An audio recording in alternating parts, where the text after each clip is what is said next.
sometimes when you smell ripe and your clothes are ripe and you haven't changed them in over a week, you start going, man, I need to do some laundry. And so that's what we're going to do today. We're going to actually do my pants because I still got a shirt.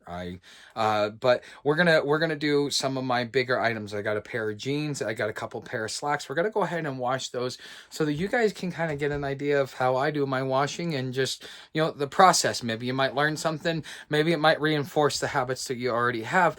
But enjoy the show, and let me know what you guys think down in the comments. Okay, so let me explain to you my setup. The water guy came today, and since even though I pay for the full amount of water, I don't always get to get it because I don't have enough storage for it. So it gives me extra water and other things. So I had this filled up to the brim so I could put as many things in there as possible. This time I am using some detergent as soap versus using the other stuff. I think that I might have had an issue. But just like in a washing machine, you kind of have to go through the soak cycle and then go through and rinse. So right now, I'm just kind of like letting this soak. And I'll show you guys the jeans and the shirts and some of the other stuff in a minute. Okay, so this is my process. This is my updated process because I want to be able to get my clothes cleaner. And I noticed using the Irish Spring, I was a little itchy afterwards. So I'm hoping that this will kind of fix a lot of that.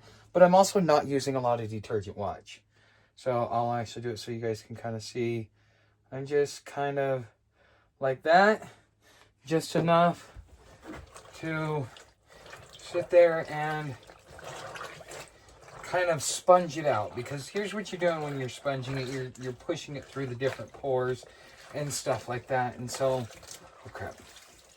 So, and jeans, they're very absorbent. So I just kind of want to make sure to get as much of that soap out of there as possible. Hopefully it did it right. On something big like this, the smaller items are much easier. But then I have this, and this is going to be a pain. But jeans are jeans. And then you take some of your rinse water, okay, because this is going to get really dirty. This is going to need a lot more water than usual. Not a lot. Because what you're going to be doing is kind of in a lot of ways just siphoning the water or the dirt out by using it to kind of like sift it through the different pores.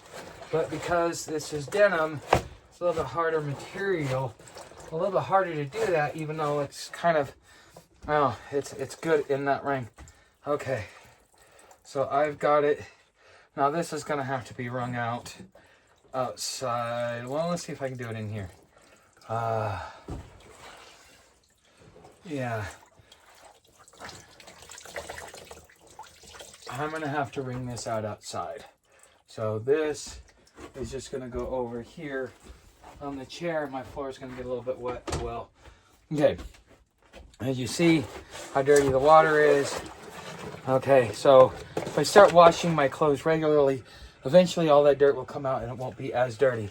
Okay, so I've also got this. I've got some stains that I want to make sure that I apply the soap to. And so, there we go. And see, like I said, on smaller items, it's a little bit easier to do that. And so I'm leaving the water in there just like you would with a sponge, because what you're trying to do is trying to kind of suds it up a little bit. But okay, all right, I'm hoping this shirt will be nice and clean for the next day. Take some of that out. So all I got is another pair of pants and some shorts and some other stuff, and that'll all get done, and I'll show you where I'm drying this at. All right, so I have jeans and a shirt, a thermal, and a pair of shorts. So this should get me through the next couple of days. Let's see, let's go find a place to hang these up. Okay, so I set the jeans here because this is the best place for everything. As you can see, Sam's curious about what's going on. Then the other two, this is gonna be really where it gets, because as the wind goes now, oh crap, there it goes. All right, I gotta find another place for this. All right, See, the thing is, you just kind of got to make sure that your stuff is in the right place, especially when you got, you know, 10, 20 mile an hour winds all day, every day. All right, guys, that is the basics of doing laundry. Now you guys get to see all this stuff. So anyways, let me know down in the comments. You think I did everything right? You think what can I improve on? What mistakes did I make? Let me know down in the comments.